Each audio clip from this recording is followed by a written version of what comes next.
You're listening to Podcast Rockstars, the show helping business leaders become podcast legends. Now, here's your host, Dawn Lidwell.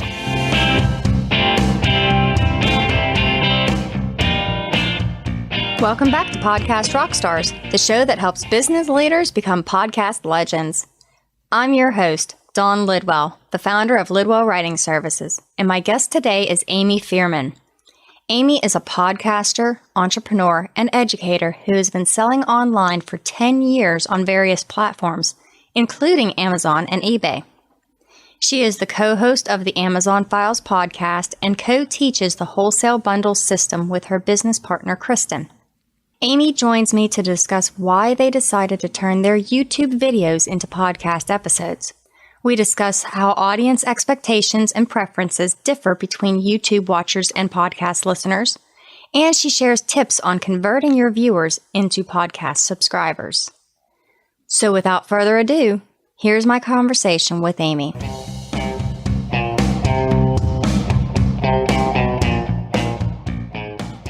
Amy Feierman, welcome to Podcast Rockstars.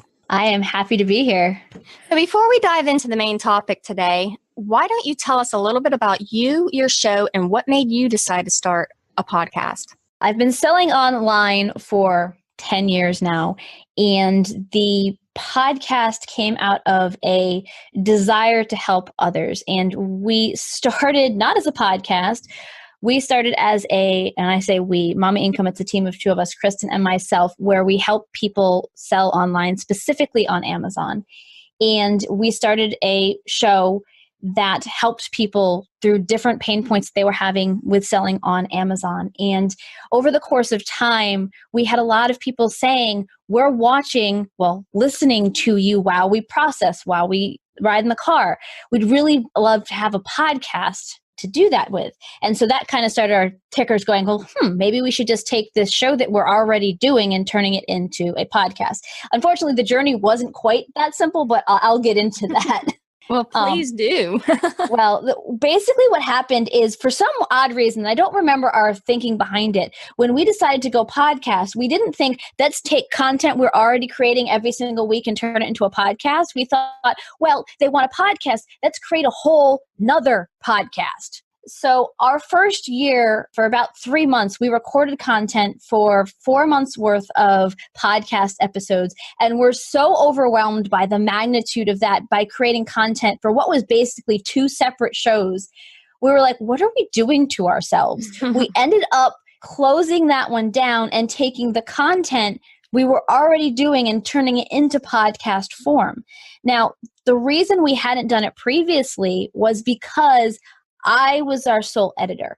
I was the one editing all of our video, and I'm a little bit of a perfectionist, so I was taking it over the top every single week and realized that I couldn't manage to do both video editing and audio editing by myself, that we needed somebody to do that for us. And once we brought somebody on to do that piece, light bulb moment, the greatest thing ever, because all of a sudden we can create the content but not have to do the administrative part of it, doing all of the back end to it. That gets done for us, and we can focus on what we do well, which is creating content about selling on Amazon.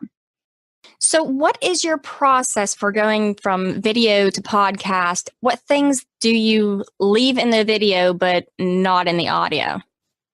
That's a great question. We teach live, and we all know what happens with live is that things happen. We also interact with our audience in the live. And we start with an outline, and we can go off in many directions. We really try to stay on topic. There are times that we tangent completely off topic, and we leave our video content that goes up on YouTube completely raw. We add the intro and the outro to it, but other than that, it's raw. Our audience is very used to that. That's how we've always done it. For the podcast, however, we decided that we want it to be a little bit shorter. We talk sometimes for an hour to an hour and a half.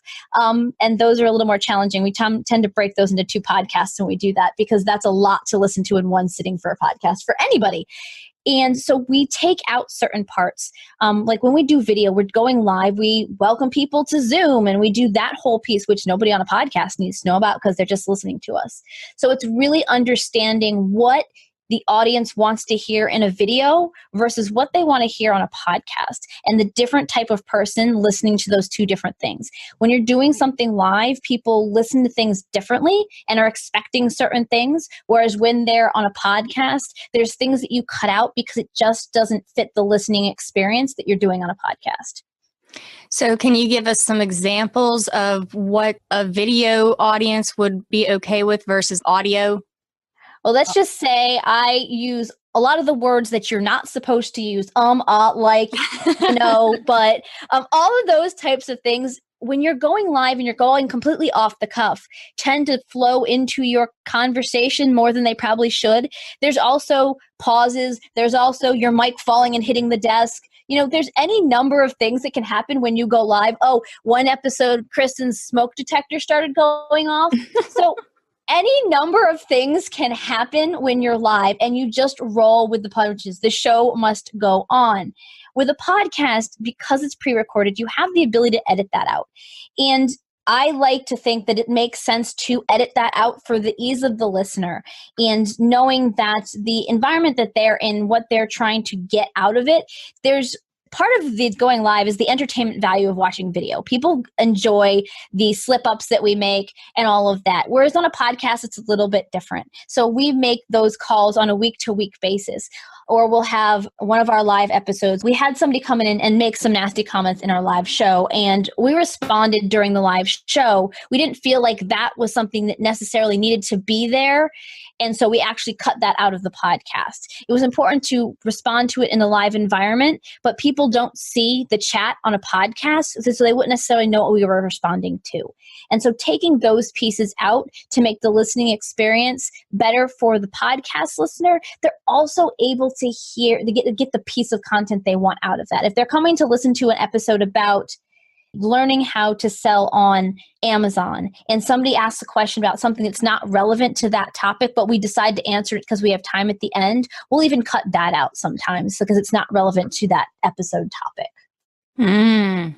So basically, it's about essentially identifying your audience and what they want.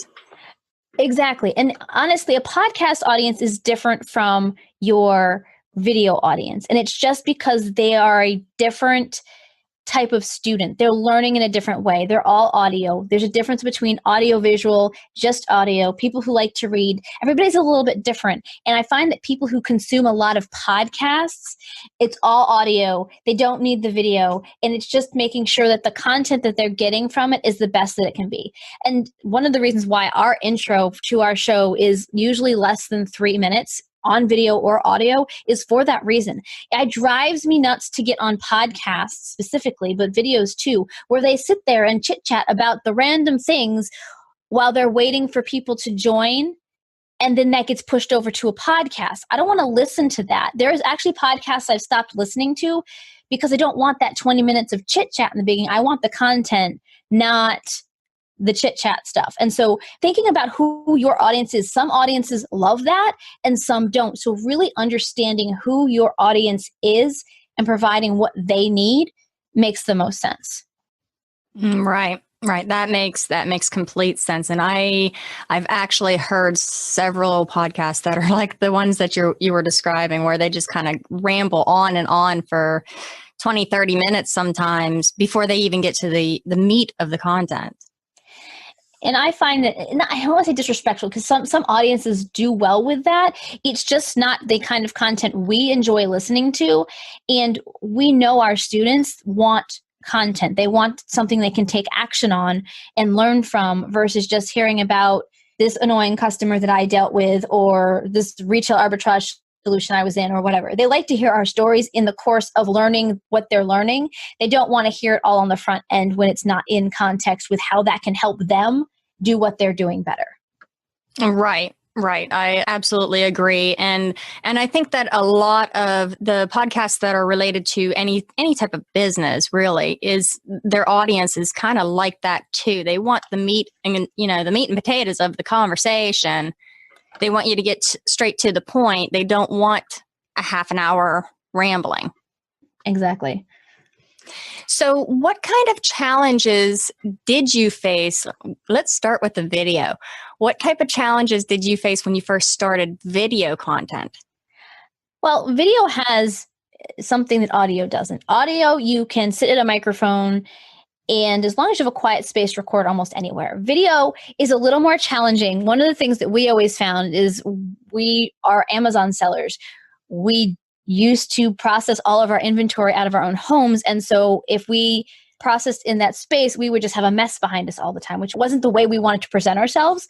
So we learned early on that having a backdrop, having the necessary tools to present ourselves in the best way possible made a lot of sense to invest in. That was the first thing is with video is having to look at your lighting. Don't go back and look at some of my old videos. Oh my gosh, I'm orange in some of them. I'm like, what? Before I got my ring light, I was trying to light from every which direction. And so there's things that you have to factor in when doing video that you don't have to factor in for a podcast. Lighting being one of them, your background being another.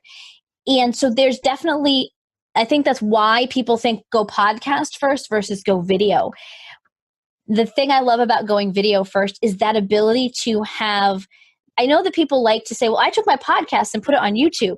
But how often have you actually sat down and watched a podcast, quote unquote, watched a podcast, which is just text on a screen or one of those little bars going, talking?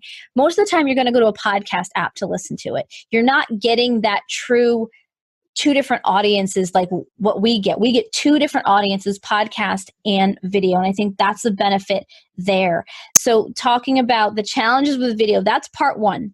Part two of video challenges is the editing of video. So when you edit audio, you can cut very close.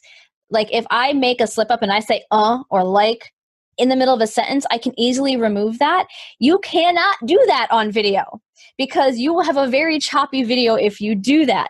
So you have to think differently in even going live versus recorded video. There's a challenge because when you record video, instead of going live, you can take that pause, go, okay, I screwed up that sentence, pause, re-say sentence, just like you do with a podcast. You don't have that when you're live. So if you're going to take that to a podcast, you're going to have more of those words in there than you would from a straight podcast edit if you're just recording audio. It's been interesting to go through the struggles of that. And honestly, I used to do all of our editing, and I'm thankful I don't anymore.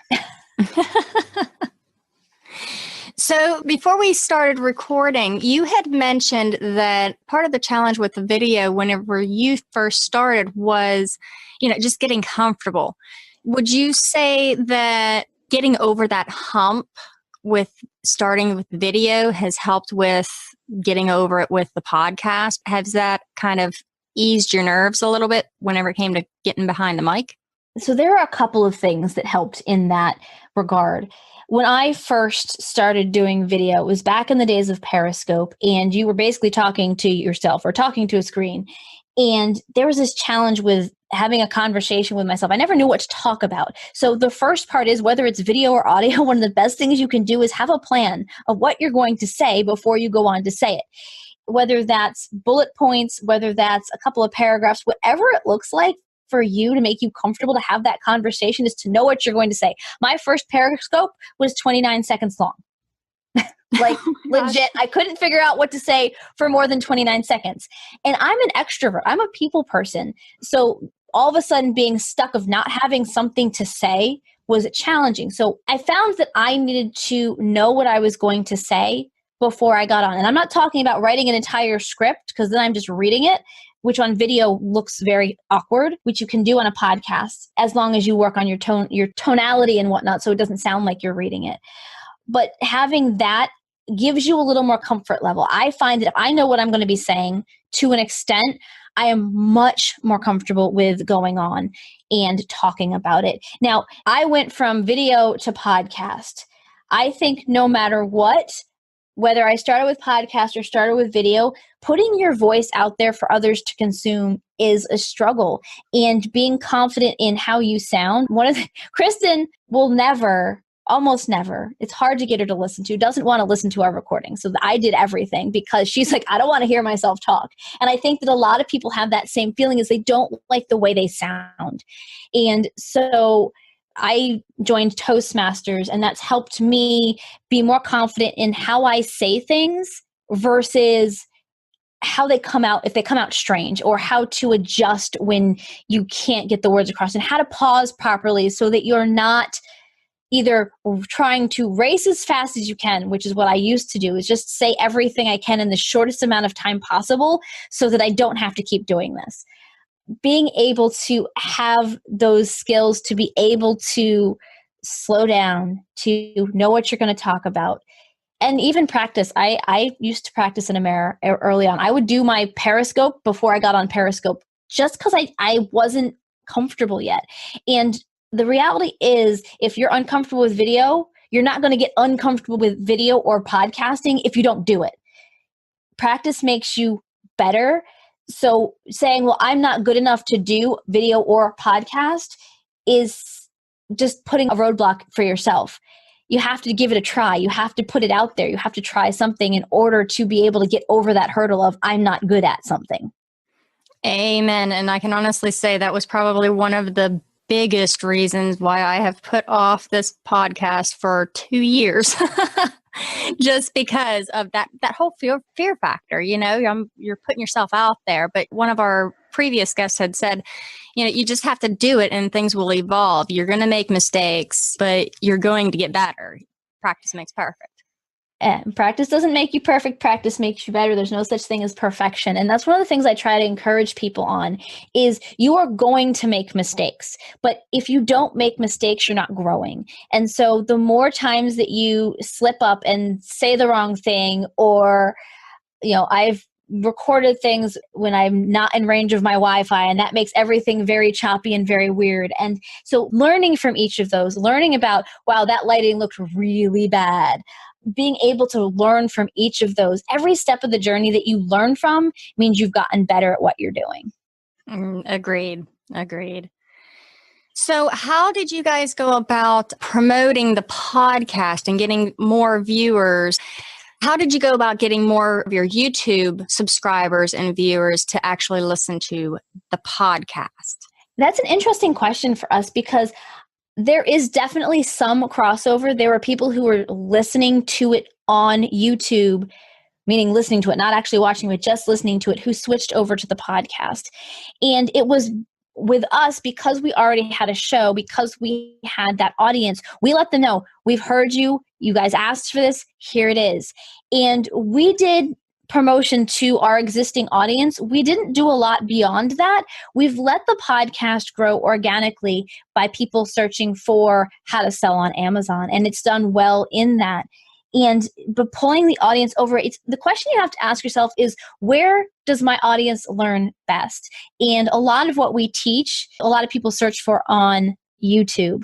It's a high search on how to sell on Amazon. And so we get a lot from that. But we've learned that people also want to listen. So we listened and created that and invited them to join us. And we're finding that a lot of our international listeners actually come in through the podcast and not in through YouTube. So that's been interesting for us. Amazon just opened up in Australia, and we have a lot of the UK listeners as well. So that's been interesting. So do you put like a link in your description on YouTube to the podcast to kind of make it easier for the viewers to find the show? We do have that. I have never actually looked at the Google Analytics to see if that's actually a link that brings us any traffic over or anything. It's interesting. One of the things that we do as far as traffic, as far as our blog posts that are our show. Now we do it differently because we don't just do a podcast. Both the video, the podcast audio, and our show notes are all on one page. So any Google searching will land them on that page where they can get all of that information in one place, which I think is a benefit for us and it's a benefit for them. They get that decision then to decide, do I want to listen or do I want to watch? And so that's been helpful as well. Oh, that's interesting. You put the video and the audio all on the same page. It's all on the same page. And now we go up differently. So the video goes up 2 days after it airs live, and then the podcast goes up that following Monday. So it's all there, and you can actually listen to the podcast similar time. It's just we just don't push it out until later because that just has worked into how we flow things. But it's all there because so many people, it doesn't make sense to have two different blog posts for this basically the same content. And so we put it all on one page. That is interesting. So have you ever tracked to see which ones get the most clicks? As far as which episodes do? As far as whether your main audience is from the videos or whether it's from the podcast on the website? We haven't done any tracking on that per se specifically, but that would actually be something very interesting to look at. We know because we can see a lot of clicks coming through YouTube, but that's only because we're looking at YouTube analytics, because all of our videos that are on our blog are links to our YouTube videos so that we get that interaction there. Right. Yeah. I would be curious on which one gets the most traction from the website. Yeah, that's an interesting point. You said you don't really track analytics to that extreme, but have you noticed any kind of an uptick or decrease from your YouTube videos after you launched the podcast? We've seen minimal decrease in our watch time on our YouTube videos. It's stayed pretty consistent, even as we're growing the podcast. And I think that goes to show that the podcast listener and the YouTube watcher are two different audiences. They're two different people. And so sometimes I think we think that they're the same, but in reality, I think they're two different types of content consumers. And that's why it's beneficial to have both out there. Now, I see a lot of people doing the reverse of what we do, which is going from podcast to YouTube. Now, the challenge with that is while it's a great idea in theory, I know that I'm not going to sit down and watch a video of text moving across the page or one of those audio file whatevers. That's not a video I want to watch. That's not entertaining to me. YouTube watchers truly want an experience, and they're not going to get it. Our first podcast attempt, we did that and didn't get much traction on it at all on the YouTube side. And so we stopped doing it. Whereas when we put videos up that are actually us interacting with each other, we get much more engagement on our YouTube videos than just straight text. So YouTube watchers pretty much prefer the quote unquote talking head type of videos. It doesn't need to be talking head. Yes, they like talking heads, but it can be looking over the shoulder at somebody's screen, but they want to see moving, changing content. And I think that some of the times when you bring a podcast over, while you can have moving text on a screen, people don't want to be reading. They want to be listening or interacting with the content. And whether it's they're learning how to set up your Amazon store, or they're learning how to create a listing, or whatever it is in that space, they want to be able to see what you're doing. So it can be an over the shoulder. I know people don't want to have their faces on camera, and I completely understand that. I've been there and understand that fear. But you can still create videos that work well as podcasts. You can show on a video, but then change that content over to podcast content. Now, you have to walk a fine line there, though, because there are some times when I listen to podcasts and they're like, and now if you look here, I'm like, I can't look there. I'm listening to a podcast. Yeah. So you have to walk that fine line. And we actually are conscious of that when we do our shows. And we will actually put in, if you're listening on the podcast, go here or whatnot, or you'll have to check out the site to find out where you can actually see this information. Yeah. But on the flip side, there are some YouTube watchers that will turn the video on and then just listen. Yes. My husband is notorious for that whenever he's watching the Joe Rogan Experience. He's a fan of that show, and I'm watching him and he's not actually watching the video. And that's how we actually ended up in a podcast, is because we had a lot of people saying, we don't actually watch you, we just listen to you. And in most cases, you don't need to watch Chris and I. We're entertaining. I think we're pretty amusing, actually. But in reality, you don't have to watch what we're doing. You can get the same amount of content from what we say without having to see our interactions. Right. Would you say it's about even on the traction then? As far as statistics and analytics and all of that, you would say that you're about even on podcast listeners versus YouTube watchers? We are higher on YouTube watchers, and I would say that just has to do with the nature of our particular content and how it works for the YouTube platform. People on YouTube are always looking for the how do I do XYZ? How do I sell on Amazon? How do I list my product? All those types of things. And we speak to that. So because of that, the searchability of what we're doing fits well for that platform. We still see more lead generation out of our YouTube than we do out of our podcast, but that's changing and we're starting to see that shift. Now, we've been on YouTube for 4.5 years. We've only been a podcast. It'll be 2 years in October of this year. So we've been on YouTube longer. So we have more traction on that platform than we do on a podcast platform. Now, if you're starting off fresh from the scratch, you get to see that comparison a little bit more evenly because we're not comparing apples to apples, so to say. We are looking at things a little bit differently because of the longevity of each platform for us. So let's talk to the brand new YouTuber who is thinking about, turning their YouTube videos into podcast content.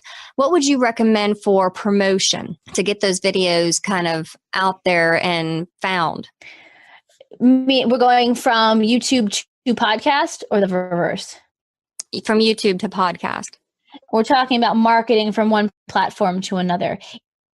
So it makes sense to understand what the pain point is of your audience as to why they'd want to listen to you on a podcast, and talking to that in your videos themselves, having that conversation to say, hey, we have a podcast now. If you're driving in your car or if you're out walking the dog and you want to catch us, the last thing that we had to talk about, come and hop over here and join us and get the same content. We also put out special podcast only episodes to encourage those who are on YouTube to jump over to the podcast as well, so that they get that additional content that they're not getting on our YouTube channel. Okay. It's one of those things that it's a motivator. I want to learn whatever they have to teach. We have people who binge watch our content. I'm like, that's a lot of content to watch. When you sit down and watch Amy and Kristen for 8 to 10 hours, that's a lot of content. It's always amusing when people tell me that. But if you give them the opportunity when they're in that state and they want more of what you have to offer, and you say, there's this thing over here that you don't have access to on this platform, they're going to go after it and look for it. So that's one of the things we use to pull people over to the podcast. Oh, interesting. So how would you say launching the podcast impacted your business? We have another stream of new people coming to know, like, and trust us. There are people out there who don't go to YouTube, whether it's they're from a different country and that's not the norm there, or whatever it is. We are finding people finding us through our podcast. And so we are seeing additional lead generation from that, which has been fascinating. And we will track and see where people are coming into it. Now, it's still not as high as, say, our YouTube is, but it's absolutely fascinating to see when people say, I just bought your workshop and I found you on the Amazon files on Stitcher or wherever. And you're just like, wow, that's random, but great, because we know that our marketing there is working, that they heard about the workshop, they wanted to join. We bring them in through a special code so that we know that that is truly where they came from. And that's helpful for us to be able to know that, yes, we should continue to do that on the podcast. Okay. So one last question, and it's something that I ask pretty much everybody. What is one tip or piece of advice that you would give an entrepreneur that is either new to podcasting or is considering launching a show? One tip. I could give like 50 tips. I have to pick one. Everybody's like that. I'm going to talk to two different people, because I want to talk to the people who are those people that are putting it off and not taking the step to it because they're afraid of how they'll sound or all of those things. Step out of the fear and do something that's, what's the worst that could happen, right? That's what I always challenge myself with. If I go out and put this podcast out there and it totally flops, what's the worst that can happen? 6 months from now, no one else will know it existed and I tried, right? Or it can also go the complete opposite direction, and all of a sudden you have this amazing product and whatnot. You have to look at it that way. Now, then I want to talk to the people who are putting it off because they don't have time. And that's the other thing I see people not stepping into things for. And time is one of those things that you have to sit down and really look at. Why am I not doing it? I'm not putting it because I don't have time, or because I don't think that investment of time is going to recoup me what I want it to. And really understanding what it is that starting a podcast will do for you. Why am I starting a podcast? Is it to generate more leads? Is it to sell more products? Is it to do something that's going to get me ad revenue? Which I don't think anybody should create a podcast solely for ad revenue, because that's not, in my way, the best way to make a profit on it. We did it as a lead generation source. It's basically a top to our funnel. So paying attention to what is stopping you from doing it and looking at what you can do to get on the other side of that hurdle. Great advice. Great advice. Well, Amy, thank you for joining me today on Podcast Rockstars. Where can the audience reach out to you? The best place to find me is going to be on Facebook under Amy Feierman. And you can also find me over at mommyincome.com. Awesome. Well, thank you again for joining me today. It's been a blast. I've really enjoyed it. Thanks for tuning in to Podcast Rockstars, sponsored by Lidwell Writing Services, because a great podcast deserves great show notes. Be sure to subscribe on iTunes and leave us a review, and remember to follow us on Facebook, Twitter, and Instagram. Join our exclusive Podcast Rockstars Facebook community to connect with other podcasting legends. In the Facebook community, you can ask your most pressing questions and tell us who you would love to hear on the show. And if you're ready to experience the power of great show notes, contact Dawn at lidwellwriting.com.